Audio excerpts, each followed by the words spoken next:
j'ai parcouru sans grande expertise la fameuse proposition de loi constitutionnelle des forces invisibles du Parlement. Tellement le texte est bien écrit que je me demande à quoi servirait un débat en plénière sinon que de féliciter les émissaires de la République et les têtes pensantes dont regorge encore notre pays.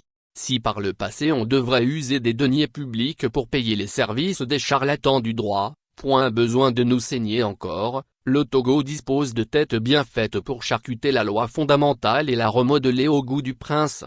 Si dans une tribune précédente nous avons déploré le manque de pédagogie autour de l'initiative, le sujet cristallise les débats sur les plateformes de discussion et mérite qu'on y consacre quelques tournures. Les auteurs du texte qui manquent de visage, faute d'assumer publiquement leur œuvre ont choisi la voie des réseaux sociaux et certains de leurs congénères pour expliquer leur démarche. Passer d'une république à une autre n'est pas le problème des Togolais. Passer d'un régime présidentiel à un régime parlementaire n'est pas non plus un souci pour la bonne femme d'Abadaxo au Togo. Les textes n'ont d'ailleurs jamais été un problème, c'est leur mise en œuvre qui crée problème. Quand le professeur Kosiviunak veut faire croire que la politique s'incline devant le droit, il sera plus convaincant en nous expliquant les fondements juridiques du 5 février 2005. Demander à des députés buveurs de lait d'avaliser un projet de loi UE ne dérange pas les tenants de l'ordre ancien. Une lecture politique des dernières nominations devrait indiquer aux uns et aux autres la direction du vent. Selon l'un des tenants de la proposition passée sur une radio de la place, l'enjeu derrière cette proposition est de démystifier la fonction de président de la République. À écouter ces propos, le congrès du parti Unir en 2015 m'est revenu à l'esprit. Forgna Simbé est-il réellement l'homme avide de pouvoir qu'on tente de nous faire croire? Monsieur le Président ne subit-il pas trop au point de sacrifier sa dignité sur l'autel de la paix sociale au Togo? Le marigot politique au Togo, il faut s'y baigner pour connaître la hargne des crocodiles qui l'animent. Aussi bien les acteurs de l'opposition que de la mouvance, ils ne sont pas des enfants de cœur. Si l'opposition a réussi à anesthésier la conscience politique des citoyens togolais par leur guerre de positionnement héritée de la conférence nationale, chez les Bleus la discipline de façade n'empêche pas les coups bas. Jamais le repli communautaire n'a autant secoué les fondements de la République. Face à ce dilemme il faut un homme fort, mais si ce dernier est en proie à l'usure de la fonction, en 2005, suite au décès du père, le prince se vendait au peuple du 228 comme un pont entre le nord et le sud. Élu, il a perpétué la tradition de nommer son premier ministre,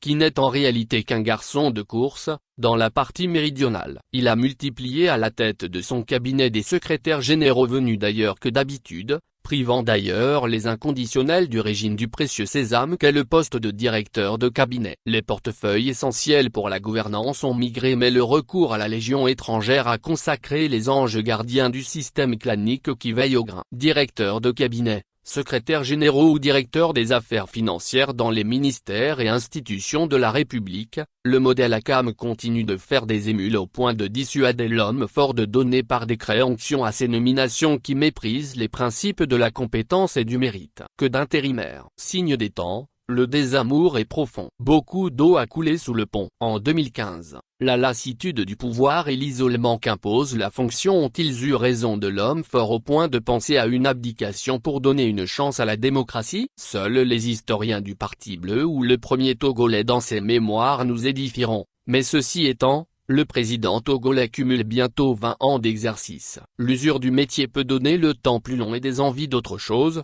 mais quand le syndicat refuse de vous lâcher, il faut trouver une formule. La démystification de la fonction présidentielle peut prendre racine dans ces considérations peu orthodoxes du pouvoir d'État. Le principal accusé, fin calculateur et réputé discret n'a rien à perdre à se délester des attributs essentiels du pouvoir au profit d'un président du Conseil pour conserver le titre si cher aux frères. Ailleurs, cette volonté de donner un coup de ciseau dans les attributs du chef de l'État au profit d'un président, du Conseil peut répondre aux aspirations d'une certaine égérie qui croit dur comme fer que son heure est arrivée. La constitution d'un pays n'est pas un monument figé, elle subit l'influence de l'évolution sociétale. Que notre constitution soit initiée sur instruction pour dépouiller la fonction présidentielle de l'essence même du pouvoir au profit des autres afin de conserver le titre pour les propriétaires, cette hypothèse semble moins emballer les analystes qui se perdent pourtant en conjectures. Qu'à cela ne tienne, à nos érudits du sérail, il faut enseigner les vertus de la communication. Il faut savoir vendre les projets politiques pour épargner le coût des gaz lacrymogènes au pays. Faire passer une telle initiative par un parlement hémiplégique est déjà un coup dur à la quiétude sociale. À quoi bon quand on sait que des futurs occupants des 113 sièges du Palais Bleu, on comptera du bout des doigts les vrais opposants au régime. Rien ne presse. Aux dernières nouvelles, les opposants préférés du régime auront désormais leur ami parmi les sages. Le boulanger d'Adjangre à la main pour assurer le service après-vente, n'en déplaise à ceux qui interrogent ses compétences juridiques.